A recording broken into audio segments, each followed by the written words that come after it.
അവരുടെ ലൈഫിനെ ആ കുട്ടിക്ക് അങ്ങനെ പരാതി ഉണ്ടെങ്കിൽ സ്വാഭാവികമായും ചോദിച്ചോട്ടെ. കണ്ടക്ടറോട് പറഞ്ഞ് ഇയാളെ മാറ്റിയാൽ പോരെ, ആ പെൺകുട്ടി പോലും മാറിയിരിക്കണമെന്ന് പറയുന്നില്ല. ഇതിൻ്റെ പ്രശ്നം എന്താ അറിയോ, അത് വീഡിയോ എടുത്തിട്ട് അത് റീച്ചാക്കി വേറൊരാളെ ടാർഗറ്റ് ചെയ്ത് ടാർണിഷ് ചെയ്യുന്നതിൽ എന്തെങ്കിലും അർത്ഥമുണ്ടോ? ഇപ്പം ഭയങ്കരമായ ഒരു ചർച്ച നടക്കുന്നുണ്ട്. KSRTCകളിൽ ആണുങ്ങൾക്ക് യാത്ര ചെയ്യാൻ പേടിയാകുന്ന അവസ്ഥയാണ്. കാര്യം 2-3 വീഡിയോസും മറ്റും അങ്ങനെ കാണുകയും അവരുടെ ലൈഫിനെ ആ കുട്ടിക്ക് അങ്ങനെ പരാതി ഉണ്ടെങ്കിൽ സ്വാഭാവികമായും ചോദിച്ചോട്ടെ. കണ്ടക്ടറോട് പറഞ്ഞ് ഇയാളെ മാറ്റിയാൽ പോരെ, ആ പെൺകുട്ടി പോലും മാറിയിരിക്കണമെന്ന് പറയുന്നില്ല. കണ്ടക്ടറെ വിളിക്കുക, പറയുക ഇയാൾ എന്നെ ശല്യപ്പെടുത്തുന്നു അല്ലെങ്കിൽ തൊട്ടുമിരിക്കുന്നു എന്ന് പറഞ്ഞാൽ പോരെ. ഇതിൻ്റെ പ്രശ്നം എന്താ അറിയോ, അത് വീഡിയോ എടുത്തിട്ട് അത് റീച്ചാക്കി വേറൊരാളെ ടാർഗറ്റ് ചെയ്ത് ടാർണിഷ് ചെയ്യുന്നതിൽ എന്തെങ്കിലും അർത്ഥമുണ്ടോ? അയാളുടെ കുടുംബം, അയാൾ കൊണ്ടുപോകുന്ന ആണുങ്ങൾ യാത്ര ചെയ്യാൻ പേടിക്കേണ്ട അവസ്ഥയായോ? അലങ്കാരികമായിട്ട് പറയുന്നതായിരിക്കും, പേടിക്കേണ്ട യാത്രയൊന്നുമില്ല. പക്ഷേ ഇന്നും ഞങ്ങളുടെ പുരുഷ കമ്മീഷനിലെ ഫസ്റ്റ് ലൈൻ പറയാം, അപ്പം നിങ്ങൾക്കത് മനസ്സിലാവും. ഇന്ന് സ്ത്രീകൾക്കാണോ പുരുഷന്മാർക്കാണോ ലിംഗാധിഷ്ഠിതമായി സമൂഹത്തിൽ കൂടുതൽ പ്രശ്നങ്ങൾ ഉണ്ടാകുന്നതെന്ന് ചോദിച്ചാൽ ഒരു സംശയവും വേണ്ട, അത് സ്ത്രീകൾക്കാണ്. എല്ലാ കണക്കുകളും സൂചിപ്പിക്കുന്നത് അത് സ്ത്രീകൾക്കാണെന്നാണ്. എന്നാൽ പല പ്രശ്നങ്ങളും വ്യാജപരാതികളും ഉണ്ടാകുന്ന പുരുഷന്മാരുമുണ്ട്. അവരെ ദ്രോഹിക്കാതിരിക്കാൻ, അവരെ ഒറ്റപ്പെടുത്താതിരിക്കാൻ, അവരെ കൊടുക്കാതിരിക്കാൻ വേണ്ടിയാണ് പുരുഷ കമ്മീഷൻ നിന്നാണ്.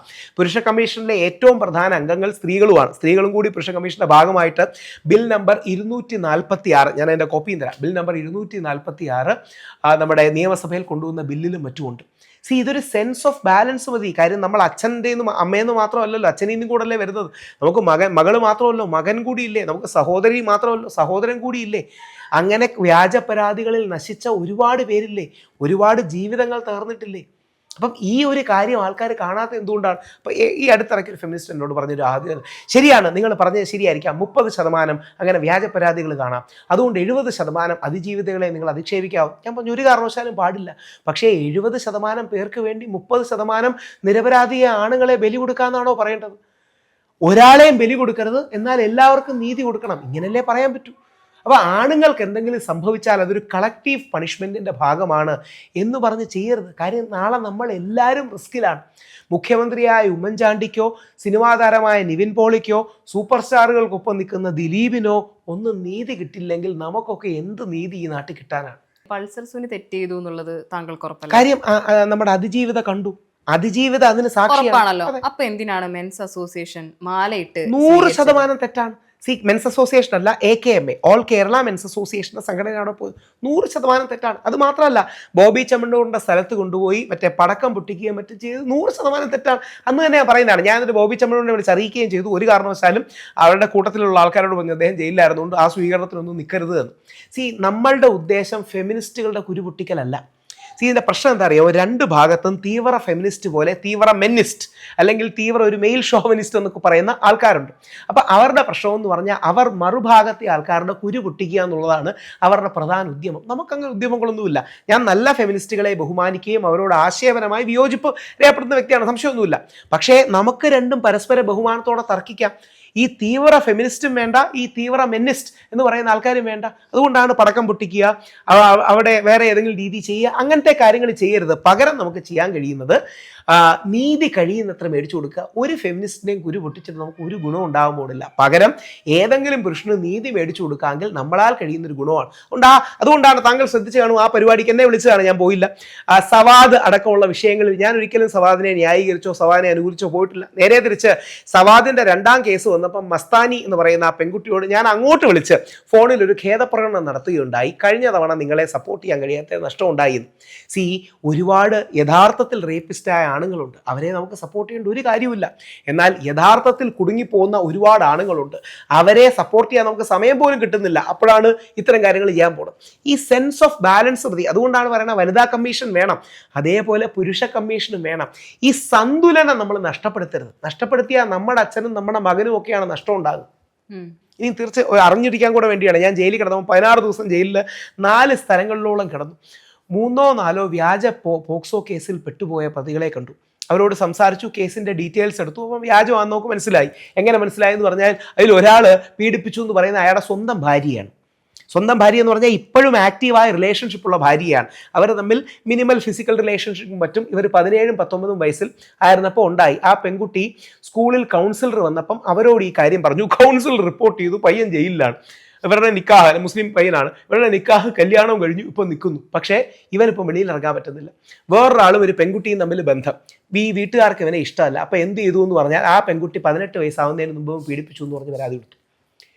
ഒഴിവാക്കാൻ ഈസിയാക്കൊണ്ട് നമ്മുടെ കുട്ടിക്കൽ ജയേന്ദ്രൻ്റെ എക്സാമ്പിൾ എടുത്താൽ മതി. നമ്മുടെ സിനിമാ താരം കുട്ടിക്കൽ ജയേന്ദ്രൻ 6.5 മാസം ഒളിവിൽ കഴിഞ്ഞു. 6.5 മാസം ഒളിവിൽ കഴിഞ്ഞു. സിനിമാ അവസരങ്ങൾ പോയി, 10-13 ലക്ഷം രൂപ പോയി.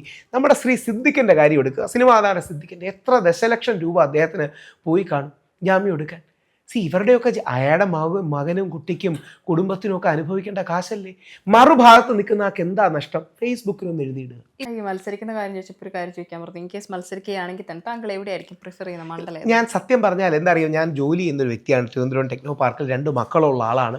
അപ്പോൾ കക്ഷി രാഷ്ട്രീയത്തിൻ്റെ മത്സരങ്ങൾക്ക് വേണ്ടിയല്ല, പകരം പോളിസി ഇൻ്റർവെൻഷൻസ്. ഇപ്പോൾ ഒരുപക്ഷെ താങ്കൾ അറിയുമ്പം കൗതുകം തോന്നും, ഞാനാണ് സംസ്ഥാന യുവജന കമ്മീഷൻ്റെ ആദ്യ സ്റ്റേറ്റ് കോർഡിനേറ്ററായിട്ട് വർക്ക് ചെയ്ത വ്യക്തി. ഞാനാണ് അന്ന് യൂത്ത് ഡിഫൻസ് ഫോഴ്സ് YDF എന്ന പേര് ഒക്കെ ഇട്ടത്. ഇന്നും ആ പേരൊക്കെ ഗവൺമെൻറ് യൂസ് ചെയ്യുന്നുണ്ടെന്നാണ് ഞാൻ മനസ്സിലാക്കുന്നത്. അപ്പോൾ അന്ന് മാണി സാറായിരുന്നു. അന്ന് 1 കോടി രൂപ എന്തോ ഗവൺമെൻറ്റിൻ്റെ ഫണ്ടിങ് ആയിരുന്നു ആ യൂത്ത് കമ്മീഷനുള്ളത്. യൂത്ത് കമ്മീഷൻ എന്ന് പറഞ്ഞാൽ ശ്രീ RV രാജേഷ് ആയിരുന്നു. ശ്രീമതി സിന്ധു ജോയ്, പഴയ തീപ്പൊരു നേതാവ് സിന്ധു ജോയ്ക്ക് വേണ്ടിയാണ് ആ പദവി കൊണ്ടുവന്നത്. പക്ഷേ അവർ പിന്നെ രാഷ്ട്രീയത്തിൽ നിന്ന് മാറിയിട്ട് ശ്രീ RV രാജേഷിന് കിട്ടി. ഞാനായിരുന്നു സ്റ്റേറ്റ് കോർഡിനേറ്റർ. അപ്പോൾ അതേപോലെ യൂത്ത് കമ്മീഷനിൽ എന്നാൽ കഴിയുന്ന കോൺട്രിബ്യൂഷൻ, പുരുഷ കമ്മീഷനിൽ എന്നാൽ കഴിയുന്ന കോൺട്രിബ്യൂഷൻ, ദേവസ്വം ബോർഡുകളിൽ എന്നാൽ കഴിയുന്ന കോൺട്രിബ്യൂഷൻ, കാര്യം അമ്പലത്തിൻ്റെ കാര്യങ്ങളൊക്കെ നന്നായിട്ട് അറിയാവുന്ന ഒരു വ്യക്തിയാണ്. ഇത്തരം കാര്യങ്ങളിലായിരിക്കും എനിക്ക് കോൺട്രിബ്യൂട്ട് ചെയ്യാൻ കഴിയുക. കഴിഞ്ഞ തദ്ദേശ തെരഞ്ഞെടുപ്പിലും കോൺഗ്രസ് പല സ്ഥലങ്ങളിലും എന്നെ ഉദ്ഘാടനത്തിനൊക്കെ വിളിച്ചു, ഞാൻ പോയി. ഞാൻ എന്തുകൊണ്ടാണ് കോൺഗ്രസിന് വോട്ട് ചെയ്യുന്നതെന്ന് പറയാം. എൻ്റെ അമ്മ BJPക്കാണ് വോട്ട് ചെയ്യുന്നത്. എൻ്റെ അമ്മ രാജീവ് ചന്ദ്രശേഖരന് വോട്ട് ചെയ്യുന്നത്. അമ്മ യോഗക്ഷേമ സഭ ബ്രാഹ്മണ സഭയുടെ സംസ്ഥാന വനിതാ പ്രസിഡന്റാണ്. ഞാൻ വോട്ട് ചെയ്യുന്നത് ശശി തരൂറിനാണ്. 2 പേരും ഗംഭീര കാൻഡിഡേറ്റ്സ് ആണ് കേട്ടോ. അത് വേറെ. ഒരാൾ ശശി തരൂർ സച്ചിൻ ടെണ്ടുൽക്കർ ആണെങ്കിൽ രാജീവ് ചന്ദ്രശേഖർ ബ്രെയിൻ ലാറയാണ്. 2 പേരും മികച്ചതാണ്. ഞാൻ കോൺഗ്രസിന് വോട്ട് ചെയ്യുന്നതിന് ഒറ്റ കാരണമേ ഉള്ളൂ. CPM-കാർ നമ്മളോട് വോട്ട് എന്ന് ചോദിച്ചു വോട്ട് കൊടുത്തില്ലെങ്കിൽ CPM-കാർ പിന്നെ നമ്മളെ കാണുമ്പോൾ മനസ്സിൽ ഇവൻ വർഗ്ഗശത്രുവാണ് എന്നൊക്കെ പറയും. BJP-കാർ നമ്മളോട് വോട്ട് എന്ന് വോട്ട് ചോദിച്ചില്ലെങ്കിൽ നീ രാജ്യദ്രോഹിയാണ്, നീ യഥാർത്ഥത്തിൽ ദേശദ്രോഹിയാണ്. കോൺഗ്രസ്സുകാർ നമ്മളോട് വന്ന് വോട്ട് ചോദിച്ചിട്ട് വോട്ട് കൊടുത്തില്ലെങ്കിലും അടുത്ത തവണ കോൺഗ്രസ്സുകാർ വീണ്ടും നമ്മളോട് വന്ന് ചോദിക്കും, ചേട്ടാ വോട്ട് തരുമോ. ഈ സ്പേസ് നമ്മുടെ നാട്ടിൽ ആവശ്യമാണ്. അതാണ് രമേശ് പിഷാരടി പറയുന്നത്, അത്യാവശ്യം ചിരിക്കുന്ന ഒരുത്തനാണ് കോൺഗ്രസ്സുകാരൻ. അല്ല, ഞാനാ പറഞ്ഞത്, ഞാൻ കക്ഷി രാഷ്ട്രീയത്തിലേക്ക് വിശിഷ്യ MLA ഇലക്ടോറൽ പൊളിറ്റിക്സിലേക്ക് ഇറങ്ങാനുള്ള പ്രാഗൽഭ്യമോ പരിചയമോ അറിവോ കഴിവോ എനിക്കുണ്ടെന്ന് എനിക്ക് അഭിപ്രായമില്ല. നേരെ തിരിച്ച് ഏതെങ്കിലും രീതിയിലുള്ള ക്യാമ്പയിനോ പോളിസി ഇന്റർവെൻഷൻസിനോ എന്നാൽ കഴിയുന്ന കോൺട്രിബ്യൂഷൻ ഉണ്ടെങ്കിൽ അത് ചെയ്യാനും തയ്യാറാണ്. ഇപ്പോൾ ടെക്നോ പാർക്കിലെ ജോലി എന്ന് പറഞ്ഞാൽ ഇപ്പോൾ ചിലരൊക്കെ കമന്റ് ചെയ്യും, രാഹുൽ ഈശ്വർ ശരിക്കും എന്താണ് ജോലി, അദ്ദേഹത്തിന് എന്താണ് വരുമാന മാർഗം എന്നൊക്കെ പറഞ്ഞിട്ട് ഇങ്ങനെ വെറുതെ അദ്ദേഹം ചാനലിൽ സംസാരിക്കുന്ന ആൾ മാത്രമാണോ? ഇങ്ങനെ കുറേ ആൾക്കാർ ഒരു സംശയം ചോദിക്കുന്നുണ്ട്. ഞാനൊരു 18 വർഷത്തോളമായി കോർപ്പറേറ്റ് മേഖലയിൽ വർക്ക് ചെയ്യുന്ന വ്യക്തിയാണ്. എഡ്യൂക്കേഷൻ മേഖലയിൽ വർക്ക് ചെയ്യുന്ന വ്യക്തിയാണ്. സംസ്ഥാന ഗവൺമെൻറ്റും ദേശീയ ഗവൺമെൻറ്റുകളും ഫിൻലാൻഡ് അടക്കമുള്ള പല രാജ്യങ്ങളിലും വിദ്യാഭ്യാസ മേഖലയിൽ പോകുന്ന വ്യക്തിയാണ്. ഫിൻലാൻഡ് ഗവൺമെൻറ് അല്ലെങ്കിൽ ഫിൻലാൻഡ് എഡ്യൂക്കേഷനുമായിട്ട് ചേർന്ന് അല്ലെങ്കിൽ ഫിൻലാൻഡ് എഡ്യൂക്കേഷനിലെ പ്രോമിനൻറ്റുമായിട്ട് ചേർന്ന് പല പ്രോജക്ട്സ് നടത്താറുണ്ട്. അതുകൊണ്ടാണ് ഇടയ്ക്കിടയ്ക്ക് ഈ ഫിൻലാൻഡ് അടക്കമുള്ള സ്ഥലങ്ങളിൽ പോകുന്നത്. ഇന്ത്യയിൽ അങ്ങോളം ഇങ്ങോളം വ്യത്യസ്ത സ്കൂളിലും കോളേജിലും ഒക്കെ ക്ലാസ് എടുക്കുന്ന വ്യക്തിയാണ്. അപ്പം വിദ്യാഭ്യാസ മേഖലയാണ്. എൻ്റെ വലിയ കൗതുകം എന്ന് പറഞ്ഞാൽ ചിലപ്പോൾ ഒക്കെ ഏതെങ്കിലും പരിപാടിക്ക് മന്ത്രിമാരും മറ്റുമൊക്കെ വരുമ്പോൾ എന്നെ പ്രതീക്ഷിക്കാതെ കാണും. അപ്പം അവർക്കിതറിയില്ല. അപ്പം അവർക്ക് യഥാർത്ഥൊരു ഞെട്ടലാണ്, എന്താ ഇവിടെ.